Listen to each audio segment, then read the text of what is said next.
Welcome to Poly Table Talk, real love, real talk. I'm your host, Jay. Thank you for joining us. We are the Polyamorous, the few that love the many. On Poly Table Talk, we cover topics related to poly-based relationships from the Black community perspective. We talk about what polyamory is, what polyamory isn't, offering a wide range of unique and diverse opinions. Poly Table Talk is based on the concept of kitchen table polyamory. Kitchen table polyamory is the idea that everyone connected in the polyamorous relationship can come to the table and talk about it openly. No secrets, no lies. We promote ethical non-monogamy, open and authentic communication. It's time to grow up if we want to bring out them toys. If we want to build community, invest in each other, and create long-lasting and loving relationships where everybody wins. Be sure to visit the website polytabletalk.com. Search our handle at polytabletalk on Instagram, YouTube, and Twitter. All right, we have a very special episode for you. We hope you enjoyed the podcast. Welcome to the podcast, Poly Table Talk, real love, real talk. I'm your host, Jay, and creator of the Poly Table Talk podcast website. And I have with me today a very, very special guest, the lovely, the one and only, my wife, Kay. Hey. She will be the co-host for this episode and many more in the future to come. Yes. So let's talk about this podcast and what it's all about. I know it's been bit of hype of its approach and coming. Right. IG has been fantastic community, and so this podcast really is geared toward the Black community, but it is also for the larger community as a whole in terms of polyamory. We all can learn something from one another, I think. And one of the other reasons this podcast is really kind of close to me and dear to me is because I know a lot of people are curious in the Black community about it, but they're like, that's some weird stuff, you know? Right. I see white people doing that, but I'm not. I don't know about that. Like, what's that really about? Are y'all just being freaky or what? Absolutely. No. And so, like, we want to bring some real talk from a place of real love about polyamory and what does it mean to be poly, and there are many different, forms of being polyamorous, and just as many as there are people practicing polyamory, they practice it in their own unique way. So this podcast really is for those that are curious, those that are new to poly, and also for the veterans, who want to remember what it was like in the beginning, and maybe they can add to the conversation as well. So then there are those who want to grow in their relationship. We want to grow. I want to grow. You want to grow? Yeah. Okay. I think it's good to assume that we all want to grow. So grow with us as we go forward doing podcasts. We hope that you will join us. Mm-hmm. So I guess the last thing to cover before we really get into the podcast, episode number one of many. Why Poly Table Talk? I recently had someone ask me, like, why didn't you come up with something like cooler? But Poly Table Talk is really based around the idea that of a concept called kitchen table polyamory, and that's where those that are in a polyamorous relationship together are cool enough, are open enough, mature enough. Oh man, that's perfect. Mature enough to come around the kitchen table and talk openly about their relationship, and everyone knows what's what, and there's no one like sneaking out the back when someone's coming in the front, or no surprises, right? So and no lies, just honesty, authenticity, truth, and love. So I think we gravitated naturally toward that idea when we first started out wanting to build, and so it was kind of natural to go with Poly Table Talk. So that's where we are. All right, in this episode, number 1 of the podcast, we really are just going to start from a organic place, a very natural place for us, and that's our story. Right, how we get here. How did we get here? Man, like, it's been a long time coming, and we are excited to... I'm a little nervous, I guess. Yeah, I'm a little nervous. I'm a little nervous. I normally don't get nervous. Right. To this degree, but yeah, this is exciting. Like, this is a first, I think, for both of us. I've never did a podcast. No. Have you got any podcasts in the closet? I have no podcast experiences lurking in my closet. Okay, so our story. Do you? I usually tell it. You should tell it. No, I'm not going to tell it. I'll let you tell it, and then I'll make sure that your facts are correct. Okay, you gonna be the fact checker. Yes. Okay. So we met about 11 years ago. It'll be 11 full years in March. So next month it will be 11. Wow, 11 years since we actually met. So we're not new to internet dating. We met actually over the internet on a site called eHarmony way back when. Right after MySpace went down. Yeah, exactly. That's how long ago we dating ourselves. We met over eHarmony. Actually, you weren't even on eHarmony. Right. Your roommate was on eHarmony, and I was on eHarmony looking for that wife. Yeah. I was on a mission. And I ended up meeting your roommate. Yeah. Your roommate, it was kind of weird because normally, you answer all these questions and you get matched with a particular match or person. And I got matched with your roommate, but your roommate was like, hey, I know somebody who would be perfect for you. And it was kind of off-putting, but I decided to go with it. It happened twice before, and I denied, the person. I was like, no, I don't want to do that. I spent a lot of money. I want to find a good match.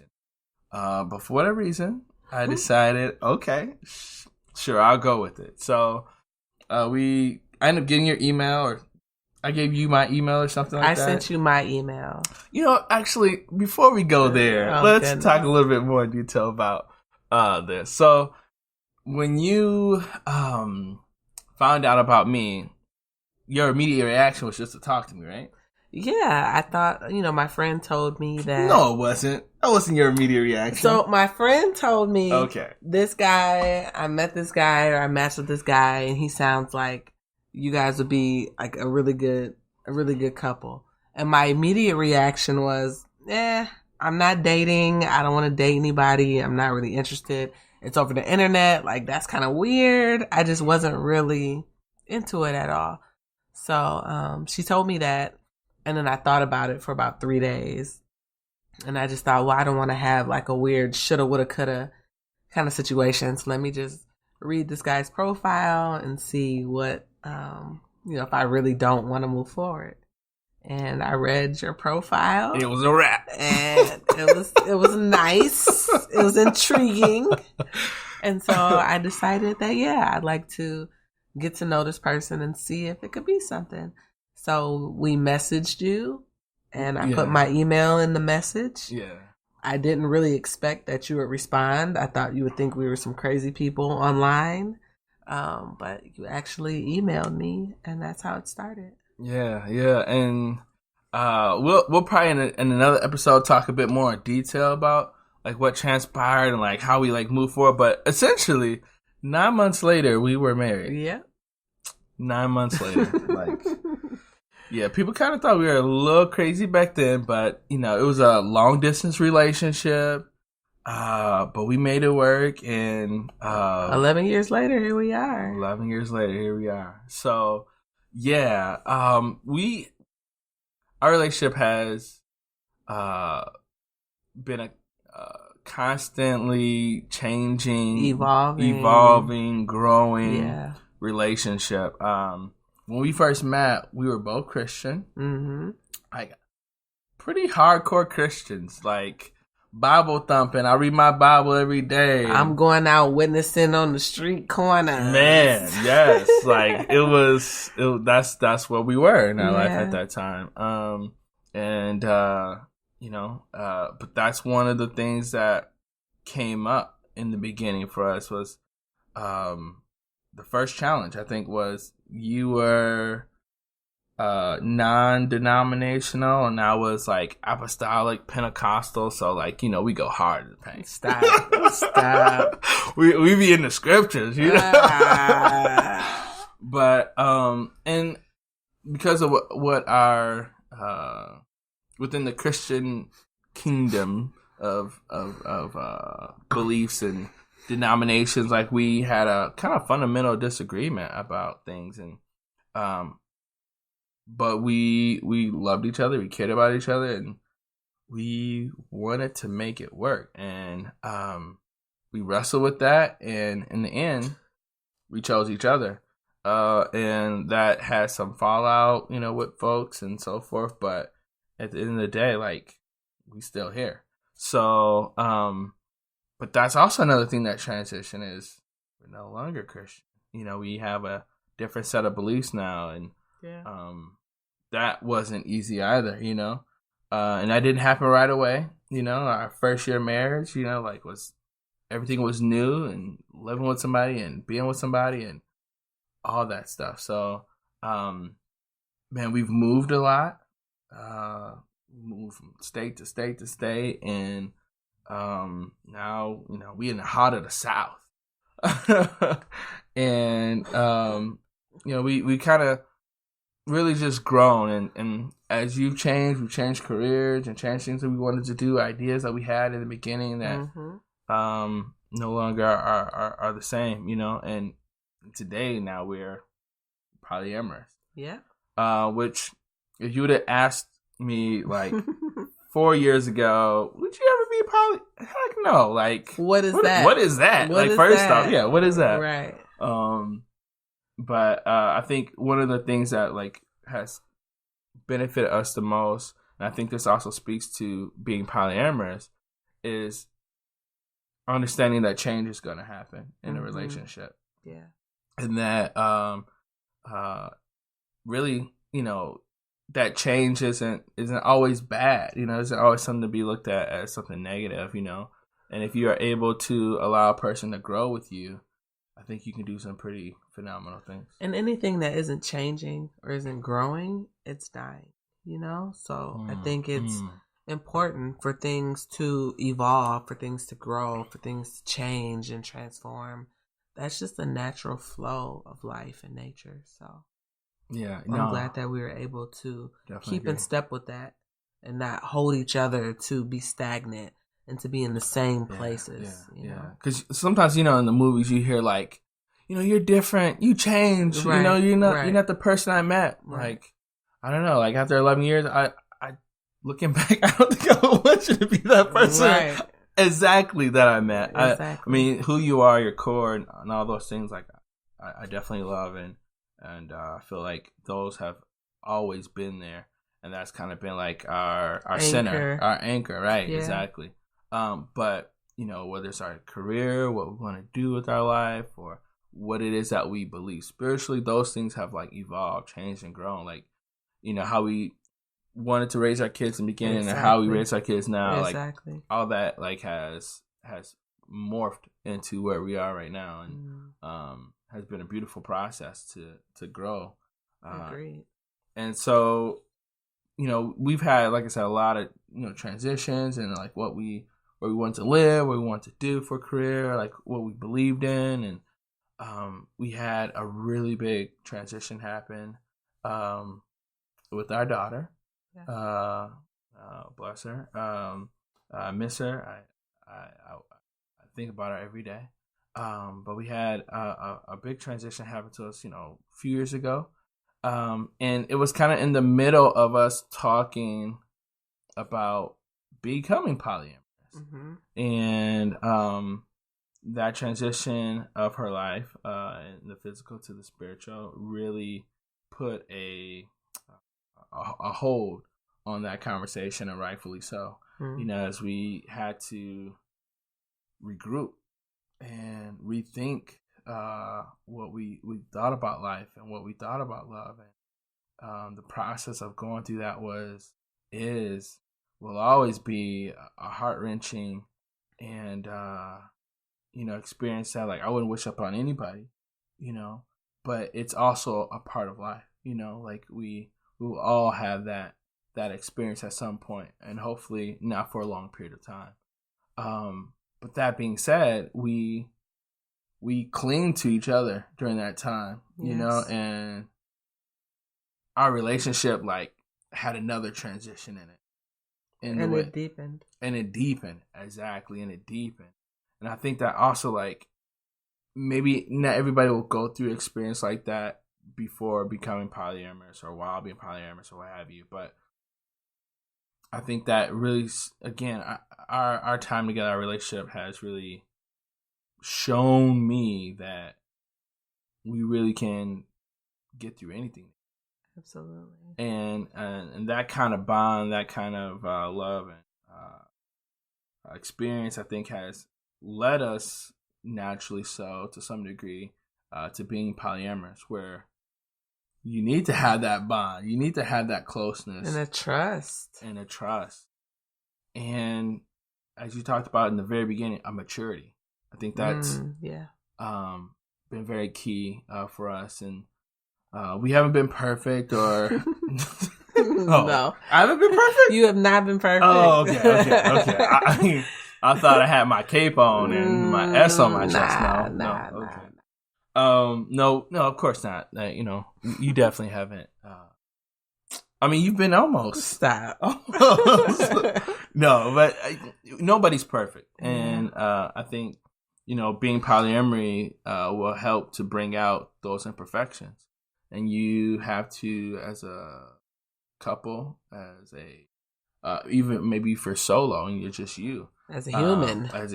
You have to be able to be prepared to navigate those vulnerabilities that will show up. Face those things. Yeah, some things, people, they call them insecurities, but we like to call them vulnerabilities. Insecurity can be kind of a touchy word, for some. So we like to say vulnerabilities. Because you truly have to become vulnerable as you explore the lifestyle, as some will call it, the love style. Shout out to Rough Talk. But you have to understand, like, I am going to become metaphorically naked in front of many different people as I approach different relationships and polyamory. So, but yeah, so that's kind of how our story has progressed into being poly. It's the quick version. That's that's like the super, super quick version. What do you think has made us stronger coming out of all of that and now being in this life of? I feel like it's like you said, just going through all the different changes, definitely going through intense pain, intense just situations in life where you focus in on what's important and what matters the most to you. And I think through those times we've realized that our family and our love and our bond is important to us, one of the things of the utmost importance. And I think that has carried us through this journey in being polyamorous. Yeah, I definitely think going through all those transformations of who we are and who we are together, made me realize like how important love is, and the feeling of being loved, and the security of being loved, and desire to love those that are near and dear to you. Building a family is really central, key, I think, to our relationship. I think to anyone's relationship that decides to get married, or decides to be together. Not that you have to be married to want to build, but traditionally speaking, that's like kind of what formed us. Is like, you love the Lord and you get married and you dip in the water, you come out, all these things you're supposed to do, like from the perspective that we once had, and now we're here. All that just built up to mean I know for me, I want to have a life of an abundance of love, an abundance of security because of those I love and those who dwell with me and live with me, want to grow and build and support. That's absolutely right. Support us, and as we support them. So, yeah, I think all those experiences definitely have made me stronger and prepared me for this time. I always say opportunity will come, but whether or not you're prepared for the opportunity is a whole nother story. Like, to kind of go back into the story, because now we have to kind of go back and talk about like, well, how do we whose idea was it to become poly? Mine. See, now I just want all y'all to know out there, mine. It's not always the man's perspective or the man's desire, the man's idea, right? I think a lot of times people go like, oh, he forced you into it. Oh, right. I get that a lot. He must have, put some juju magic on you, or ultimatum, or what have you. So, but do you want to? How did we come to this point? Like, what was going on at that time? I guess, I mean, we were watching kind of videos about. What were we watching videos on? Conscious community videos. We really started getting a lot of conscious community videos on YouTube because we were just coming out. Well, it's probably been about a year. Like, we had stopped being Christian and like we were trying to figure things out for ourselves and beliefs and like, now what do we do? All that stuff. And that kind of led us to like really looking internally into like who we are as people, like, and what did like our people believe before like all, we were brought here on, slave ships and all this other stuff, like how did racism transition and transform us into being where we are, like coming into these beliefs. And now that we have kind of walked away from that and we're trying to figure things out, and a lot of, I won't say a lot, but some people in the conscious community in YouTube, you see videos and they're talking about, we're and that's what I was gonna say. Like, within watching those kinds of videos and just gathering information about what you were just talking about, there was a lot of polygamy. That's what that was. Yeah, polygamy. And so, in particular, polygyny. That's what the word I was looking for, was polygyny. So, with seeing that, it just kind of got my mind thinking about that sort of lifestyle. And I kind of knew I didn't really want to do that. That wasn't really appealing to me, polygyny. But that led me to just ask you one night, would you ever one day, it was daytime. I think it was nighttime. Okay. We were laying, we're on the couch. We were laying in the loft upstairs. Okay. Yeah. Okay. Yeah. Oh, what did you ask me? And I asked you, would you ever want a second wife? Do you remember what I said? You said yes. Now, I took some time to think about it. It wasn't like immediate. Like 10 seconds. It wasn't like 10 seconds. It was like a minute. It was like a good minute. I could tell you were serious. So I could tell that you were serious. And I want to give you a serious answer. A thought out answer, and I just thought, like, it would be beneficial to have a second wife, in a variety of ways, if I was really honest about it. And it wasn't like completely a foreign concept. Two of my brothers are Muslim and believe in the faith of Islam. And, they have talked about having multiple wives and so forth. So it wasn't like a completely foreign concept. And we've all seen Sister Wives. Yeah. I think that show started to kind of be popular back then too. I don't even know if it was out yet. Was it out? Yeah. Okay. So I was like, yeah, sure. But you were like, it would never happen. Like, apparently it was just a question you just had at the time. But that kind of made me curious, and so I started to look into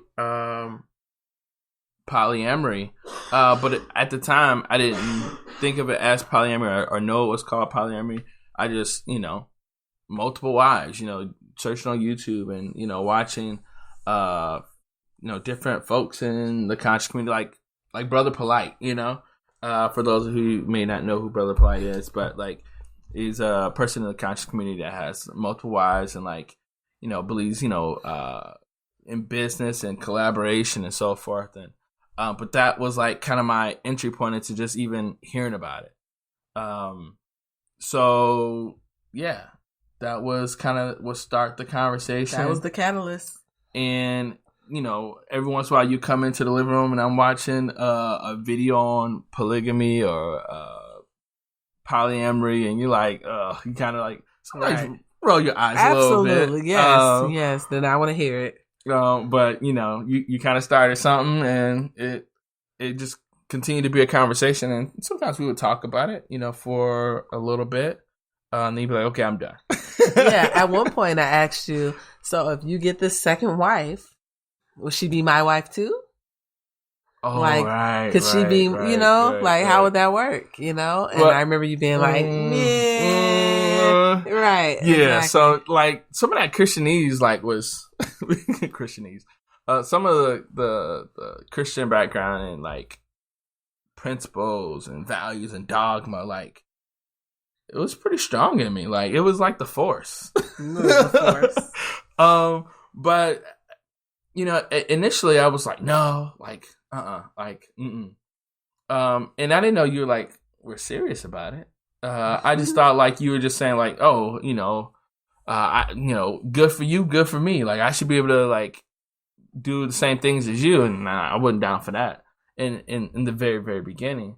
But that was also a part of, that transition, transformation, and growth process that we all go through. And yes, as I thought about it, I was like, man, that's kind of I don't know, not misogynistic. What is it? What's the word misogynistic? Misogynistic. That's the word. Okay, that's the word. But that's only I can do it, and you can't, but that's not that's not really me. That's not what I ever envision being, I want, there to be a better word, equality, or what you can do, I should be able to do. And so I really just thought to myself, yeah, I can understand that she would want a partner the way that I would want a partner. And but that was maybe, I don't know, a year later. Took you a while to get to that point. It took me a while to get to that point. And it wasn't because I just wanted it bad enough that, I'll just give in. No, it was truly sincere. I want her to be happy, just I would be happy. And I don't want a miserable house,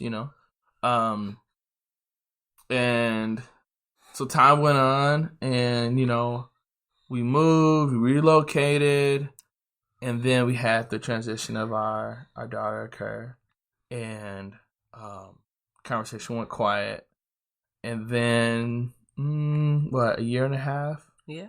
Year and a half later, we started picking up the conversation, and it got real heavy in terms of really talking about it. I became more involved in the research, more involved in learning about polyamory. Watching the videos, and just being more open to really learning about the lifestyle.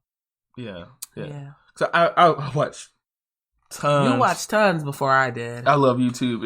It's a good way to learn certain things. Not everything on YouTube is good, but like you can learn a lot. You know, it could be quite a bit of a university, if you will, if you know what to look for. But yeah, I started watching the videos. You started watching with me, and then one day we had to talk. Dun dun dun dun dun dun.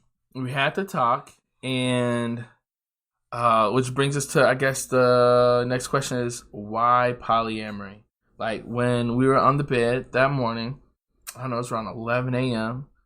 On the weekend, I think it was even, like, and we were talking about it, and you just got to a point where, I'll let you kind of, like, do you remember? You talking about the day that we, like, decided? The day that we decided, yeah. Yeah, I mean... I bought books and, like... Yeah, we were just talking about it, and prior to that, we just were growing closer as a couple. And I think when I talk about being polyamorous, some people think that it's something you do, like if you're in an established relationship, like you're married, like we are. I think a lot of people think, oh, your marriage you must have been having a tough time, or you were like struggling, and this was what you needed to like make it through. To spice it up. Right. To spice it up. And it was the opposite for us.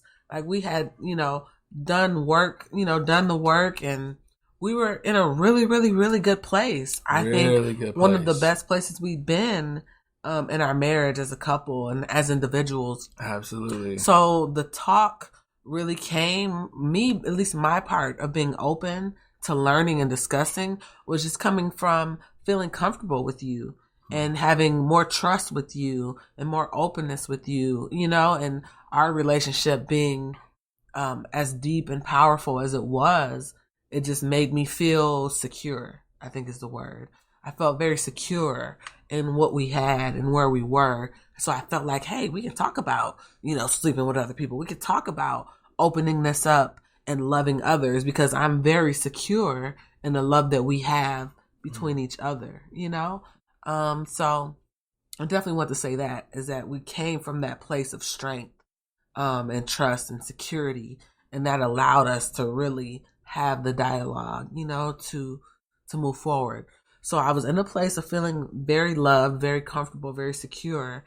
And, for me, it was the thought of, when you're polyamorous versus being a swinger, polyamorous, you more want to have a relationship. Oh, yeah, because you...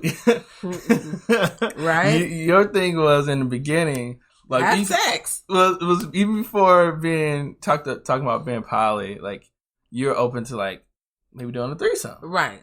And I was not. I was like, no. Like I'm a Pisces, so I'm all the emotions. Right. I want the relationship, and you want to. You're a Gemini. You want two of everything. I want the fun. I want the spice. So that's interesting that you bring that up because you're absolutely right. A lot of people think that that's why you go into it though, because you just want the sex, you just want the spice, or things are like, man, you must be in a hole, or no, you're like, bored. You're bored. No, like things was good. Everything on all levels was good. Yes. But I remember a thought came to mind. I remember telling you like a year and a half, 2 years before that, I told you, when we become polyamorous is when like we at that pinnacle, that point where like things are good, and we should not go into it until we feel like we both are there, like where we are super happy, super in love, like super like into each other, and our bond is really like strong. And that's exactly what happened. But yeah, so sitting on the bed, we had to talk. I remember you saying, like, I don't know, I feel like I remember you saying the reason why you wanted to, like, try being polyamorous was because of a word called ownership. Yes. Talk a little bit about that, because I think that was a really good. Just ownership and the idea of, if I love you, Jay, then I own you. And because I love you and you love me, you can't do these things. You can't have female friends. You can't kiss other women. You can't fall in love with other people. You can't have sex with other people because I love you and you love me. And that thought of ownership, and trying to own someone's thoughts or own someone's love or own someone's, heart and affections, it just doesn't sit right with me. It didn't sit right with me. Like that seemed wrong. You got pretty emotional about it too. Like, yeah. And I remember thinking wow, she really wants to rail against this thing, go, cleanse this thing from her soul, if you will, this idea of ownership. And, coming from what people call a monogamous relationship, which really people aren't monogamous, they're more like serial polyamorous. They date many people because poly means many. Back to back. They're not really even monogamous. Mono means one. Monogamous is where, swans are monogamous. They mate once and that's it, But that's not what most people do. They mostly practice serial polyamory, which is to date many people, one after the other, until they find the one or what have you. So the idea of ownership coming out of what people refer to as monogamy didn't sit right with you. It didn't sit right with me. There are times where I had a coworker that I talked about a few times, and you were you got upset. Why you? Shout out to Jasmine. Shout out to Jasmine. You got upset about that. But then there was a time where we had a real conversation about Jasmine, about man, there's something there because you keep talking about her, and so forth. And it wasn't really me trying to be like that. I just, had a good working relationship with her, But in the end, I did admit, I had a for Thank her. You, right? thank you. I did have some. Thank you. Emotions. Ladies, we know when there's a little something extra in the work meeting or in the, what I'm talking about. So there's a little extra tone, a little extra honey in the voice when Jasmine's name came up. Yeah, I know what I'm talking about. So I knew there was something. But nothing ever went down. No, absolutely. Right? Nothing ever went down. Right. I was always professional. We went out to lunch, or For sure. we would go out to lunch or something like that, or eat lunch together at the office. But even that was problematic. Yeah. It wasn't I did something wrong, or I crossed the boundary or anything of that nature. Yeah. And that would cause some problems. Friction, and it's looking back now, it's really? So silly. over lunch or yeah. But yeah, that's what the world teaches you, at least in our society where, the traditional family structures. Right. All of that. Right. So us deciding to be poly was really, one, we wanted to, I think, be in a place, in a home where we loved abundantly and we felt that love, and we wanted to share with others what we had come into the place of, you know, and we also didn't want to feel like I owned you. Correct. Or you own me. Correct. And this is before, these are truly central to our own thinking, our own progression. We didn't want we really wanted to just get away from that, and I think that was a big thing for us, and it just kind of accumulated to that point. And I didn't want my love to be governed or secured by fear. Fear of you leaving, fear of you loving someone more than me, or that fear that makes me want to hold you closer. Right. I didn't want fear to be the strength of our love, or the strength of our marriage, the strength of our relationship was me fearing, so I try to keep you close. that whole thought process and way of thinking just didn't really add up once I started learning about other ways of loving and relating to people.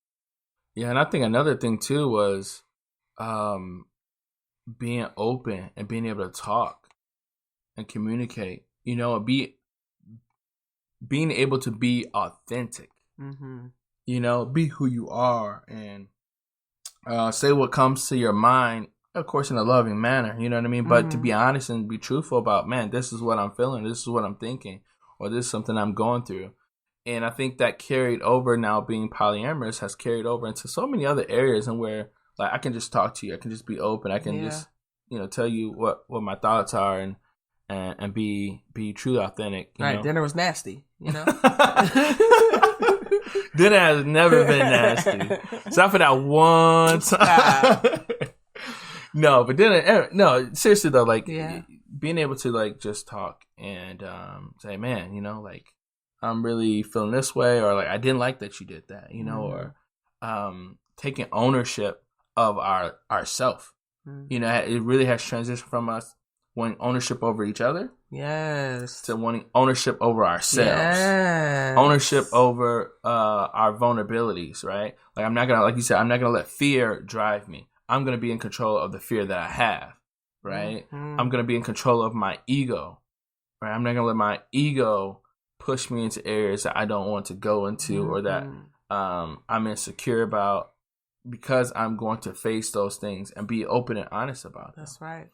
That's right. So being polyamorous for us didn't start off about sex. No. It was more so like, oh, would you ever want another wife? And then it became like, oh, well, what is this really about? And then it was a catalyst of like, man, we want to feel more love, and we want to share that with other people who are like-minded and want to build with us. Part of the thing that really, really also led us to where we are is like we did this whole big project with our relocation to the South, here in Texas, coming from the Midwest. We had this whole project that we did with our entire family and extended family to find the best place in the United States that would work for us. It's like 20 of us, something crazy, 26, 27 of us. And like, we really like wanted to like find what will work for all of us to co-locate and to be in one location. So we could share finances and share resources and be close to each other and build relationships. To say the least, that didn't occur. Yeah. We ended up moving still. Right. No one else did. No one else did. It happens. People like, things happen. Oh, you're so come nice. Up. I am very nice. But we moved here, and it's been one of the best decisions we've made, despite some things that have occurred, right? Because one of the things, shout out to Juju Mama, JLA Academy, shout out to the folks. Absolutely. But one of the things we've learned since we've been here is that everything is here to grow you. Everything is here to help you. And truly, that is the truth of the matter.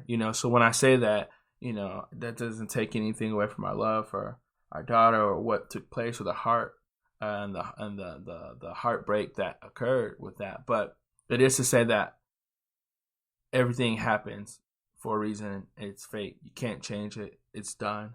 So what can I do to grow and to learn from that? And how can that build me to be who I'm supposed to be? Because honestly, if that wouldn't have happened, we probably wouldn't be polyamorous.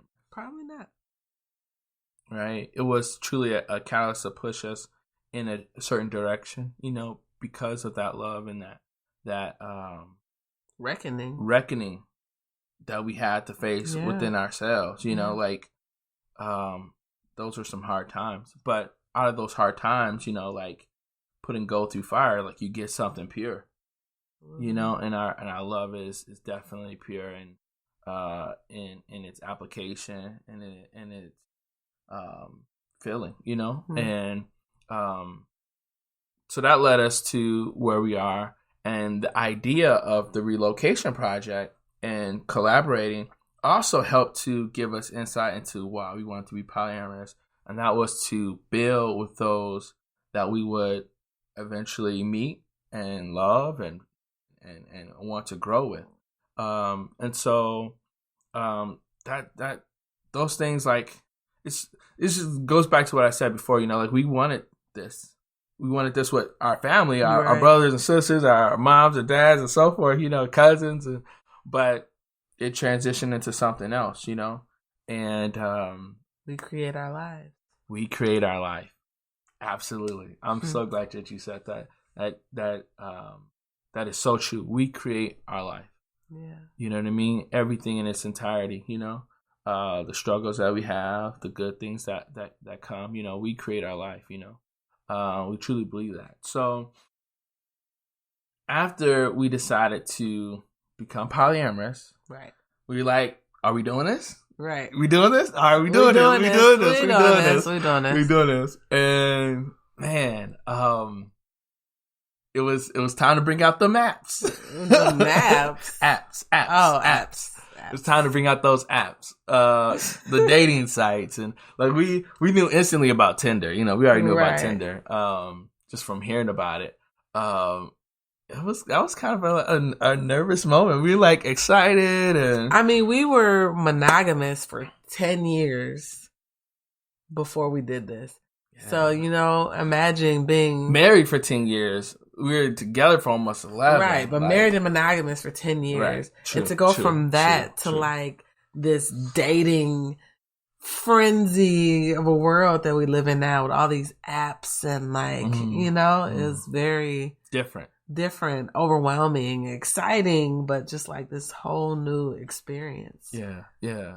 Like, I remember, the first two apps we did were what? OkCupid. Yep, OkCupid and Tinder.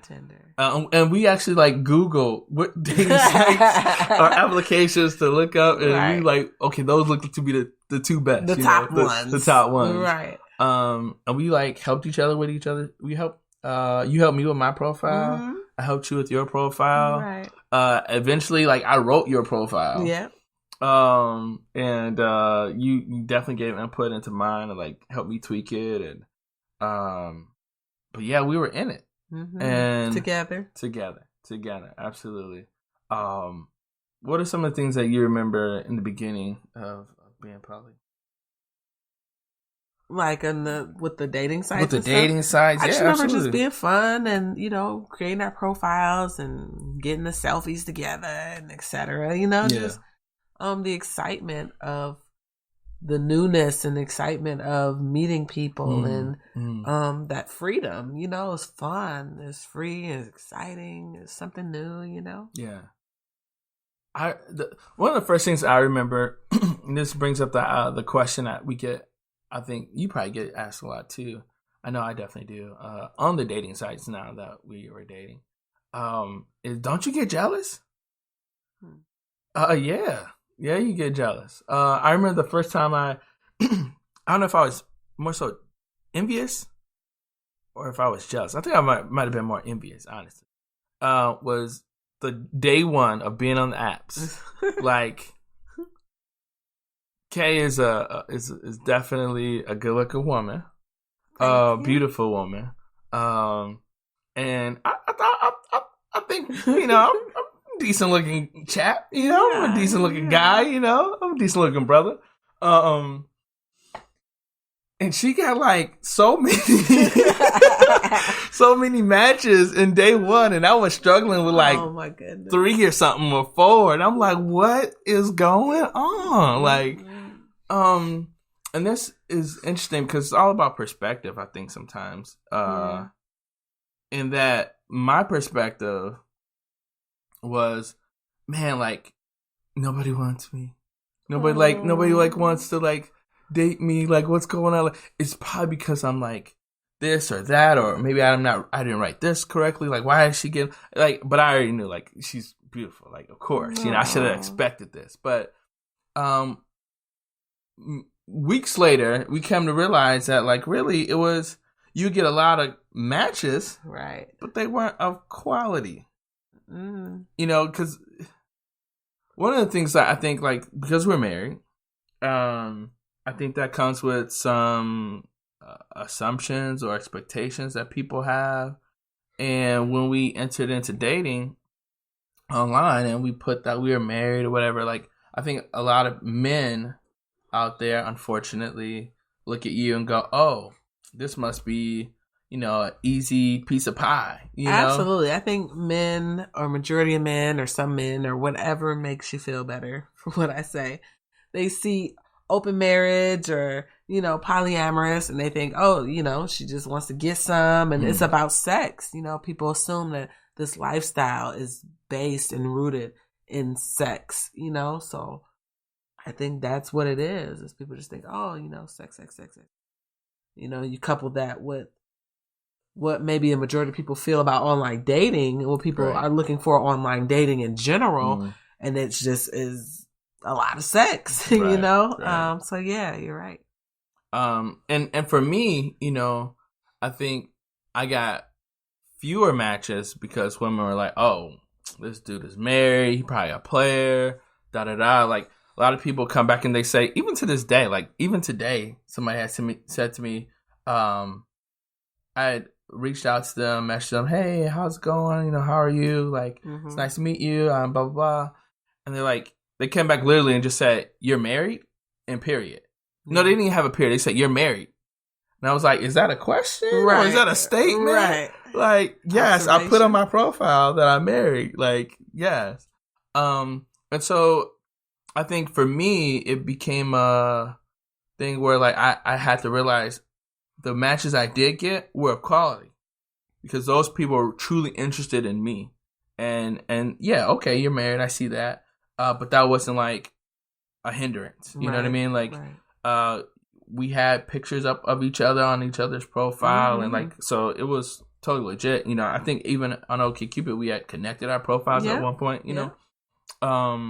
So I would get matches, but very fewer matches than you, but they would be of quality. You would get a ton of matches, but you have to sift through those, and you still pretty much have about the same number as me, maybe a few more, but definitely like a fewer number than the number of matches you actually had. Absolutely, yeah. So I think that was something that, like, in the beginning, that stood out a lot, Now, I will say we've had our challenges in being polyamorous. Like, it has not been easy. No. There are, like earlier I talked about, like, those vulnerabilities that being poly will bring out in you. Sure. Both myself as well as you, they were surely enough brought out. And crazy enough, in the first month that we started dating, we met wonderful people. You know, that actually are still in our life to this day, you know? And that that has definitely been a road trip, you know, a journey. But yeah, like, jealousy came up for sure. You know, vulnerabilities for sure. Vulnerabilities. Like, just in general, like, what are some that you like, just besides jealousy? Everybody talks about jealousy, but what else? Like, anything else besides jealousy? I feel like it's really just jealousy. I feel like a lot of it comes down to jealousy. So, I mean, I'm curious to see what else besides jealousy you come up with. In the beginning, feeling like I was still the man that you wanted. I don't think I've ever really, like, talked about that too much, but so you would get a match, you know, somebody you know talk about or whatever, and I would, like, think to myself, like, like, what are my credentials, or what, you know, what I got going on, what do I bring to the table that, like, keeps me firm with you, you know what I mean? Like, keeps me firm with you. See, sex does come up. No, but what is it that, like, keeps me, like, rooted that, like, we're good, you know? Yeah. That came and passed, you know? But there are times where, like, I will help you get ready for your dates, you know? Like, I experience what people call compersion, where I get excited for you, like when I see you on the phone with somebody or giddy or. Yeah, I don't have compersion. I don't have compersion. She's learning to have compersion. Sure. Compersion tendencies. Compersion tendencies. But I think you have definitely become much, much more comfortable. Sure. In us being polyamorous and us going out on dates and so forth. But yeah, man. So in the beginning, it's definitely had its challenges. Like, we had guidelines. Remember those guidelines? Yo, we had like a Bible. We had like a whole dictionary Bible. What do they call it when you're in a secret society and you have the list of rules? Commandments? I don't know. No, there's the name. But yeah, we had a whole thing. Yeah, we did. And when you don't know what you don't know when you don't know it. Right. So, and that also just speaks to, being kind of babes in poly, like not knowing much and, we hadn't really like seriously read the books quite yet. I don't think when we first started, like More Than Two is a good book that you should read. It's thick. It's super thick, but it covers a lot, Or the ethical slut.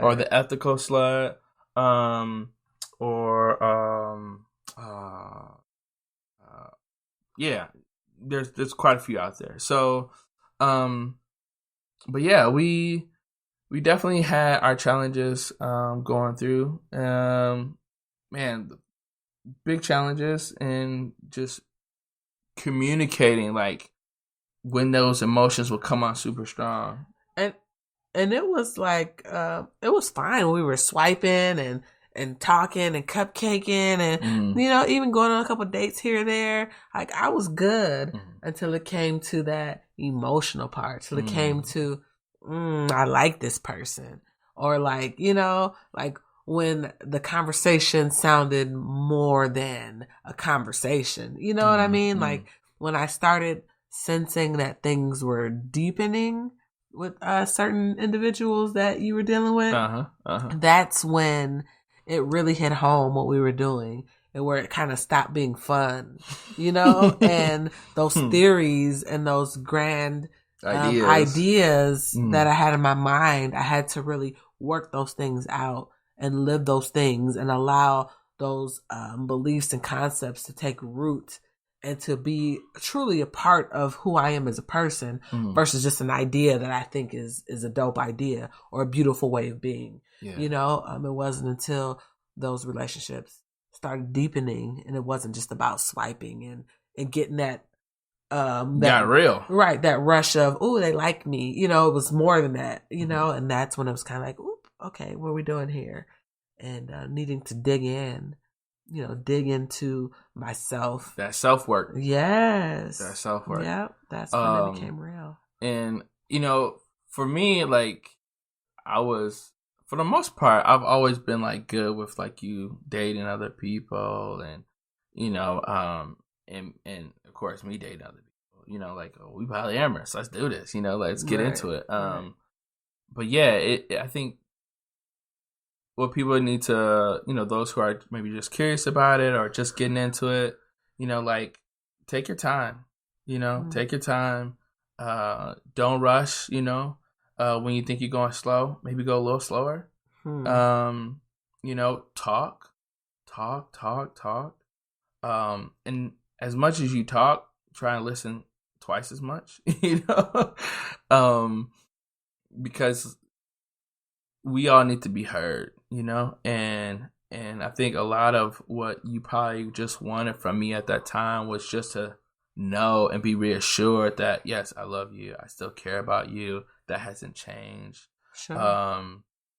And, you're not crazy for the feelings that you have, like, after decades, really, of, like, training and, like, social engineering to believe that we need to be this way or that way. Yeah.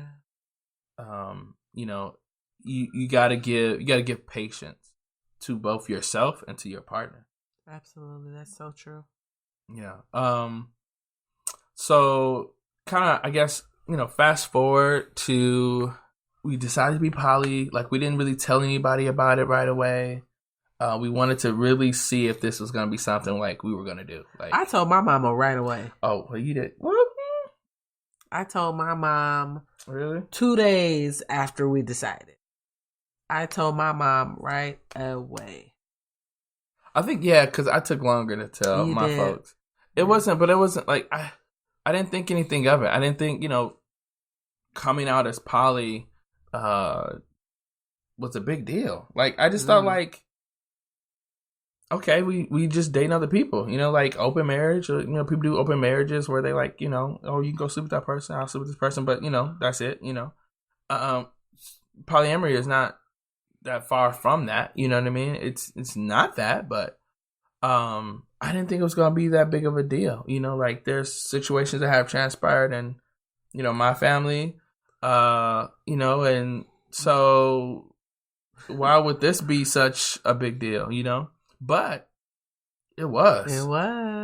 And I just, I don't know, maybe I was being naive, or I just didn't, I didn't think it was going to be like, coming out in what people refer to, and as a lesbian, or as somebody that's a gay male, or, bisexual, or whatever, like, like where you gotta quote unquote come out this closet or whatever, and people are shocked, like, oh, I didn't know that about you, or blah, blah, blah. I didn't think it was, that big of a deal. Like, oh, we just decided, like, we still love each other. We just want to see other people, and build, But no, like, it's a big deal. It was a big deal. And some of my family members were like, man, cool, do you. Other family members were like, ooh, what are you doing? That's gross, like, and I understand, why, that spectrum is there, because we're all different, and we all have different ideas, and polyamory isn't for everybody. And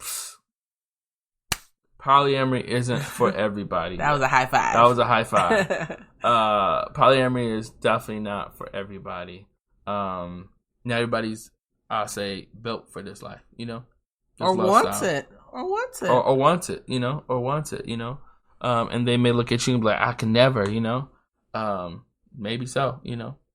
But as far as we go, like, we probably would have said the same thing, But we decided, like, this is the route that we want to go in life, and it gives us advantages, that not everybody else can see or receive, And we're definitely looking forward to those advantages, and not just for ourselves, but for the advantages of our partners too, because we want to build, and our children. And our children, absolutely, our beautiful 3 children, so there's so much more, to this than just sex, or just the fun of going out on some dates or whatever. Like, we're serious about long-term commitment, relationship with other partners, because we truly want that.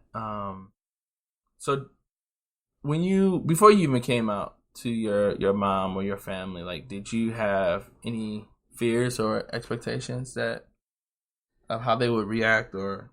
Well, my mother specifically, I really didn't have much fear, just because I know her and I know she's very, I guess, open-minded, or, kind of kind of a mom, and very hands-off. And her work, what she does for a living. Yeah, I'm from California. She lives in California. Like, it's just a different kind of climate, and atmosphere. Yeah, so I didn't really have humongous fears around telling my mom. I thought maybe she might be a little concerned because, we have a family, we have children. And I thought maybe she would think, like, what are you doing to your family? What are you doing to your children? You're that coming from that perspective, but not from like a personal perspective, if that makes sense. But those were kind of my fears, and she was very accepting. She was very excited and understanding and wanting updates, and rock star, 3 stars for mom. But yeah, those were kind of the little bit of fears that I did have, but not enough to really make me second guess telling her. I knew she was the first person I wanted to talk to about it, and I was a good 90% sure she would be supportive. That's interesting. Yeah, I think I had to say that to some degree I also didn't care. Yeah, that too. What my family or friends would think.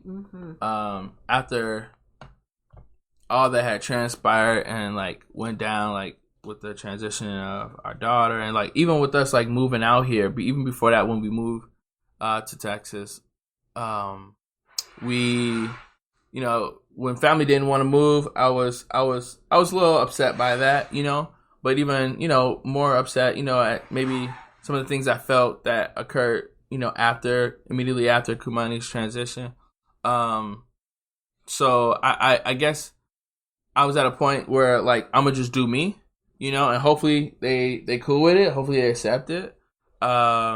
But this is our life now. Like, we want to build, like, we want to, you know, grow as a family in love and so we've grown, and it's time out for waiting for other people, right, to dictate how we move and what we do. Man, live your best life, right? So, yeah. So I kind of went in with that as well, and I think that carried me to not expect too much, because I felt like maybe I didn't have much to expect, you know?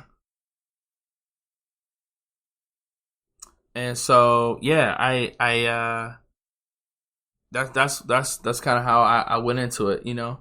And I think a little bit of that I'm glad I had, and it was kind of healthy in the sense that, like, you can't live your life for other people. You know, when you lay your head down at night, it's just you and whoever you sleeping next to, you know, and whoever chooses to be in your life, you know, because, you know, your happiness is yours, you know? And as we talked about before, you create your life. You create your life. You know, you create your life.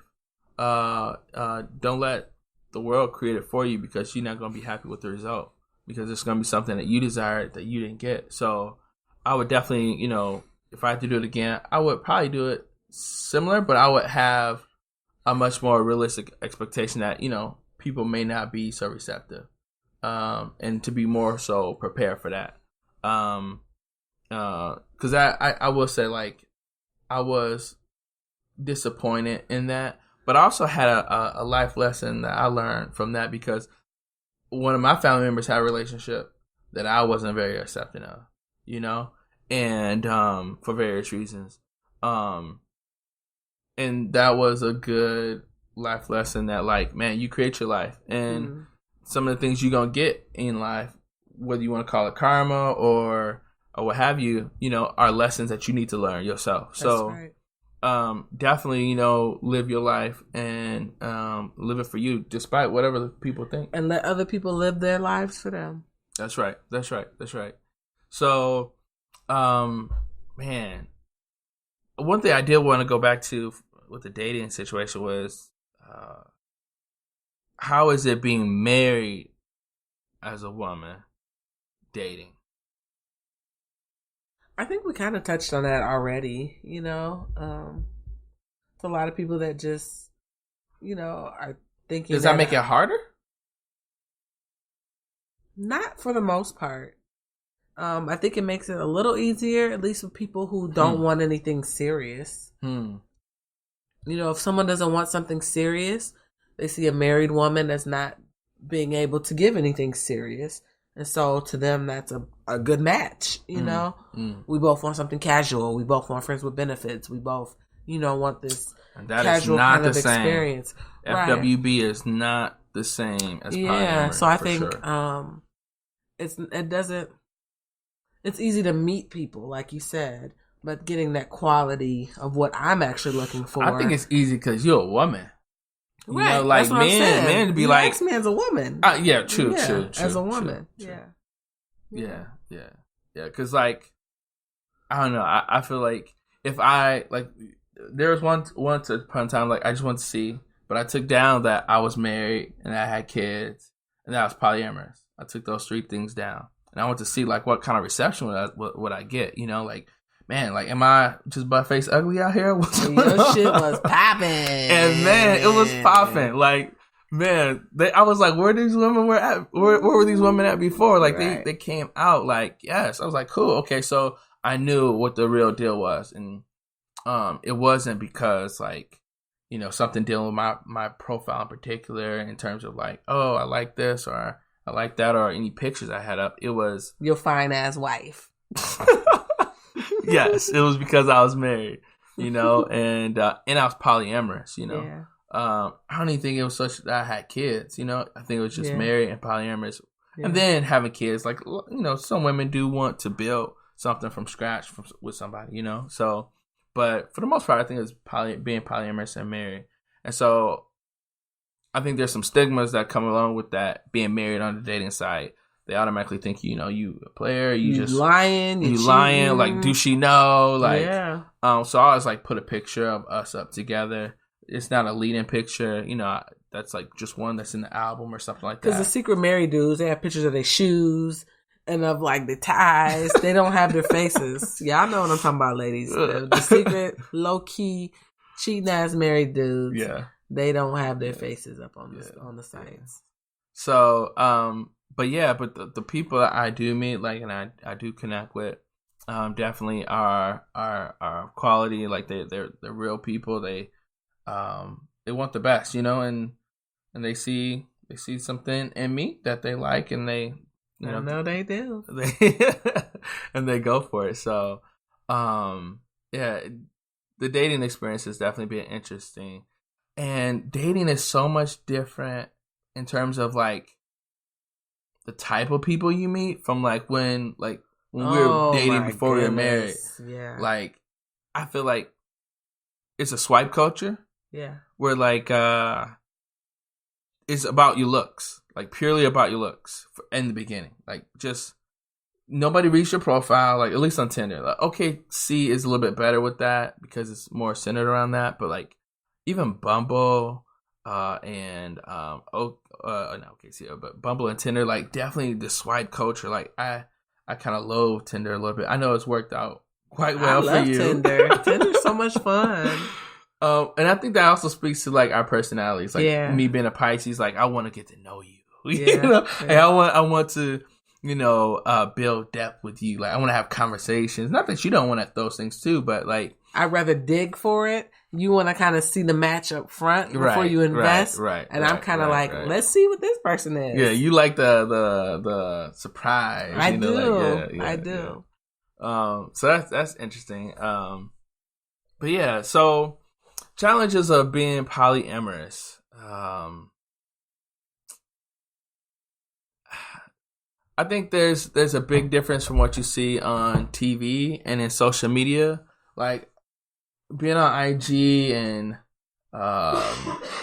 even YouTube to some degree, like, you see a lot of images, or, you know, like, there's reality shows now that are really starting to come out about polyamory, you know, and they show like the two women with the man and like in this triad, and like they have lots of sex, and like it produces this thought process that like, oh, like, you're gonna be getting some like right away, and like, you know, you're just gonna be out here having sex all day, and there's gonna be these orgies or these threesomes that's just popping off. And truly, like, being polyamorous in a relationship with more than one person has its challenges, you know. Like, there's the emotions of the situation, or vulnerabilities that people feel and go through, and that you have to build through, you know. And we touched upon that, you know, earlier, so I won't go too far into that, but time management is another challenge. You know, like, we're married, we have children, we have careers in, you know, a business, and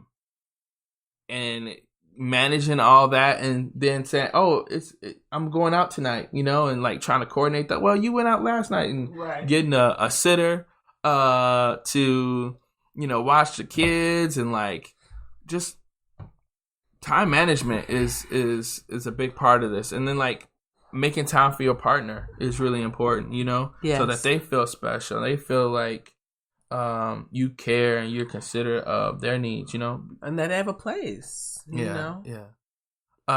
One of the things that like we decided like we didn't want a hierarchy in polyamorous relationship that we have with our partners, in a sense that like we want live-in partners, and that's a little different maybe than what other people want. But for us, like we want partners that eventually will live with us, dwell with us, and like we build, we grow together, we share finances, all that stuff.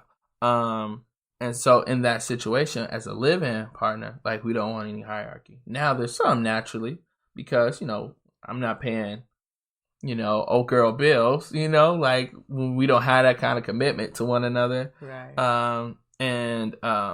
But one day when we all, have a live-in situation, like all that will change, So trying to balance, I guess what I'm getting at is it can be difficult sometimes, people have feelings, they want to see you or they want to see me like, for a minute, like the situation, like in our marriage, in the beginning, before we actually got married, we were a long distance relationship, and having a partner long distance can be difficult as well, and getting out to see them as often as you possibly can, and then like balancing finances. I think that's something that like people don't talk a lot about. In the dating is expensive.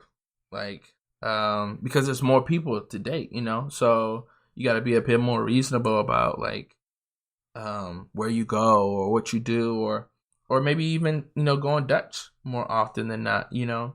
Not because you're trying to be cheap, but because you're just keeping it real. Like, man, like it costs money, because if we both go out, then there's a sitter cost, then there's the dinner cost, there's the event cost, whether you go to comedy club or whatever, a concert, like there's cost involved. So, just balancing all that, and then spending time with each other and still growing and building what we have, right, is important to us, because that's the foundation of what we got. Mm-hmm. And there's cost in that.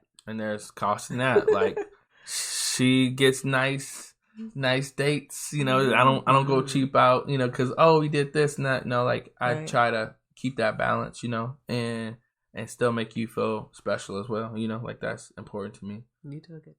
Oh, thank you. Oh, you're so sweet.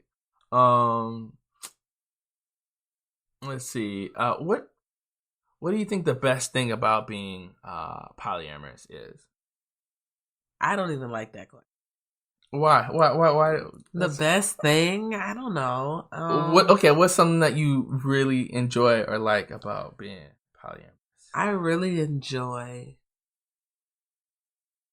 the freedom or the peace I have in my mind and in my soul about just being and loving, like just with you, like the peace of like, I'm not worried about who you talking to at work or who you texting on the phone or where you are when you're out and about. Like having, releasing that ownership that I thought I had has given me more peace as a person, and I really enjoy that. I really enjoy having that peace and not feeling so tight and like I have to control or own or know about. Yeah, or the fear. Like that fear is gone, for the most part. I have my moments, of course. But for the most part, that fear is gone. That ownership is gone. And it's a peace that I have. And just being and allowing you to be. And it's beautiful.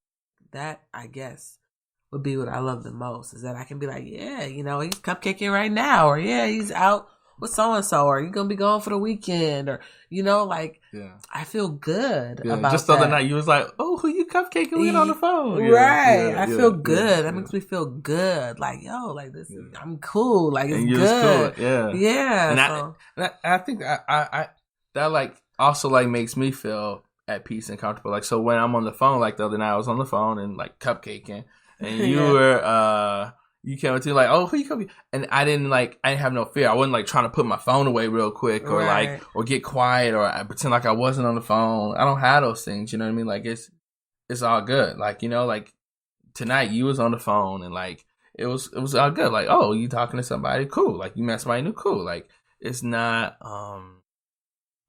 this moment of rage or like this feeling of despair. The awkward. Yeah, awkward. Or so I think that's my favorite part. Is just that internal peace that I feel just as a person. You know, I feel good about myself as a person. I have more peace as a person, you know? Yeah. What about you? I think the thing that I like about being poly or really, really enjoy is knowing that like I'm building something real toward a future that we all want. Yeah. You know? And it's exciting to like meet new people and to think that like, oh, this is a person that could like add to our family and I can add to their life and like we can go on this journey, this adventure together, you know what I mean, through life and really build something real. You know what I mean? Like I'm Pisces to the fullest. So like, you know, I'm, you know, much more emotionally based in terms of like my perspective, but I definitely like look at things like that, you know, from that viewpoint. But yeah, just knowing that like we are building something like special together, I think gives me, it fuels my ambition too. You know what I mean? And wanting more for us, in life, you know, because I think we deserve more. We work really hard, you know, and so I think we should get the things that we want out of life. That's right. I want to have my cake and eat it too. Cake and eat it too. What kind of cake you want? That sweet cake. That cupcake? That cupcake. Cake. What do you think will get easier over time? Like what's something that's like, obviously like we've come so far, but we have so far to go, right? Like it's been almost a year since we started being polyamorous, and we've gone, man, like through the fucking ringer. Yeah, like from the first time like we decided to do this and like meeting people to the first time like had sex with somebody else, right. Like, oh man, like yeah. That's another conversation. That's another podcast for another day. Tune in for that podcast. Man, but from that to admitting to each other that we love somebody, like that we like have fallen in love, so like, oh man, like these are real things. You know what I mean? Like, to telling our son, that. Mommy and daddy are polyamorous and like we want to date other people and how we broke that down and another podcast for another day. Absolutely. Man, to like feeling heartbreak and feeling like, you know, like when things don't go well in a relationship, you know, that you have somebody else or missing somebody else while you with your partner. Look like at you. I think, you know, these are all real things, you know, obviously podcast for another day, but those are all things that like have happened to us and they've been difficult, you know,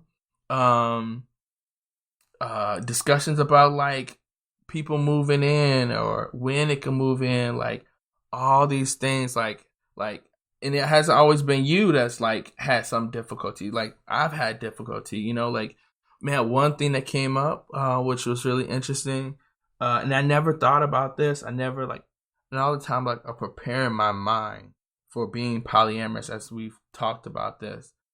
I never thought like what it would be like for another man to come into your life, which hence means he comes into our life, my life, our children's life, and how would that feel like to have this other person play a parental role in our children's life?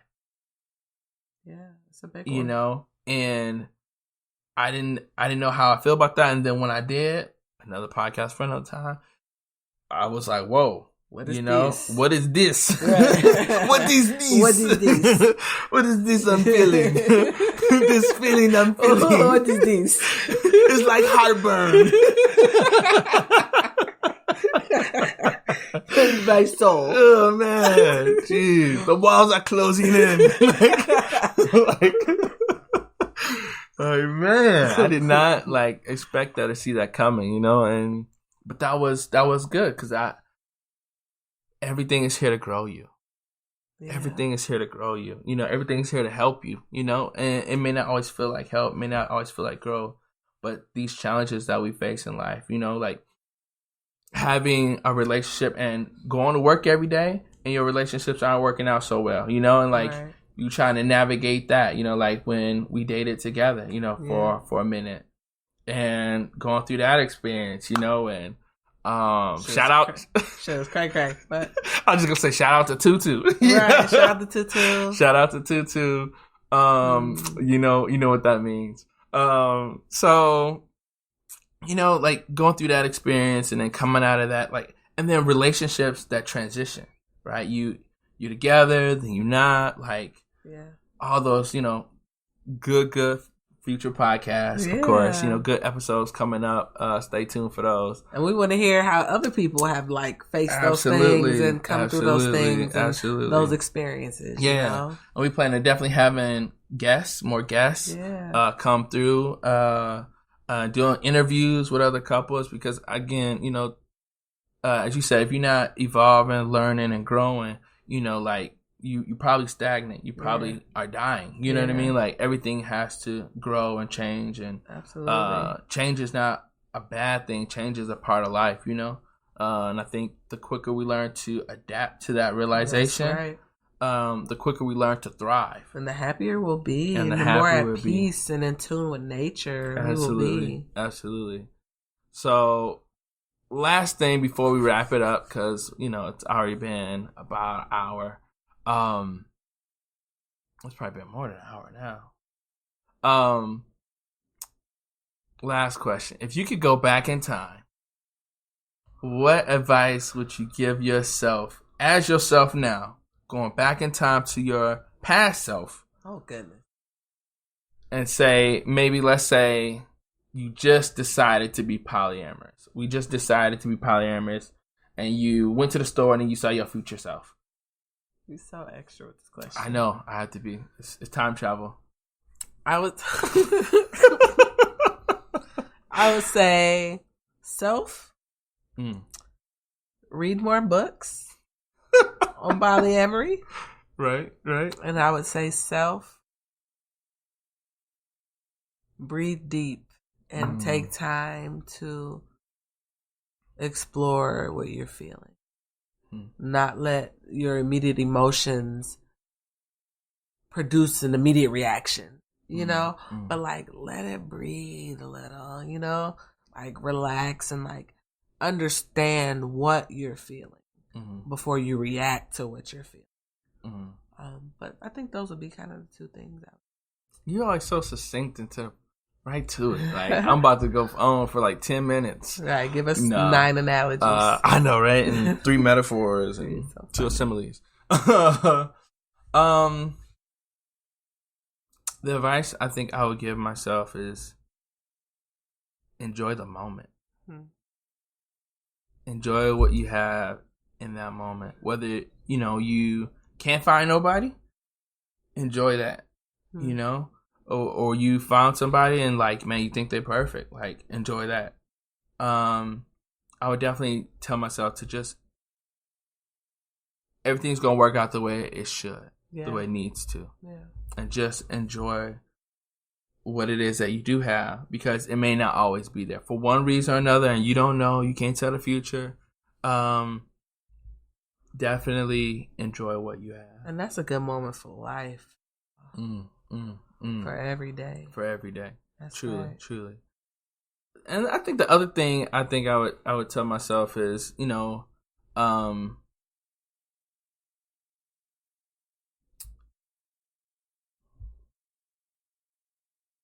think I would tell myself that, you know, you are good enough. You are good enough.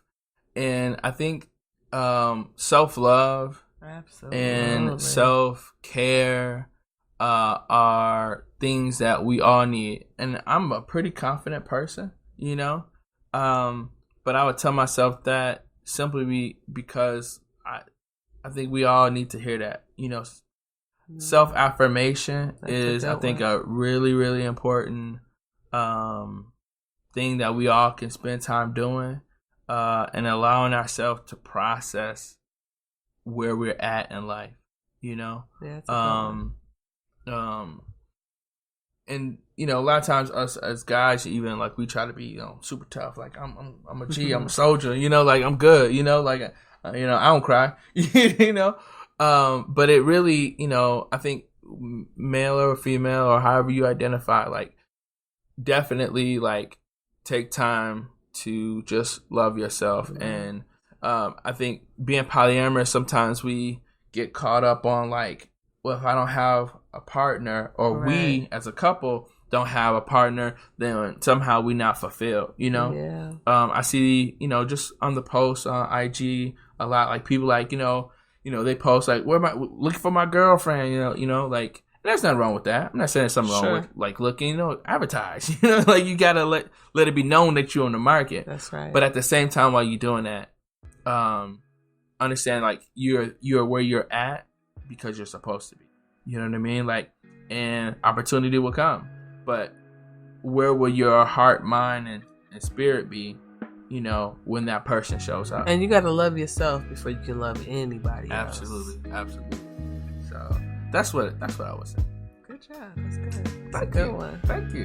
Yeah. You think so? I appreciate it. You go. That was a high five. High five.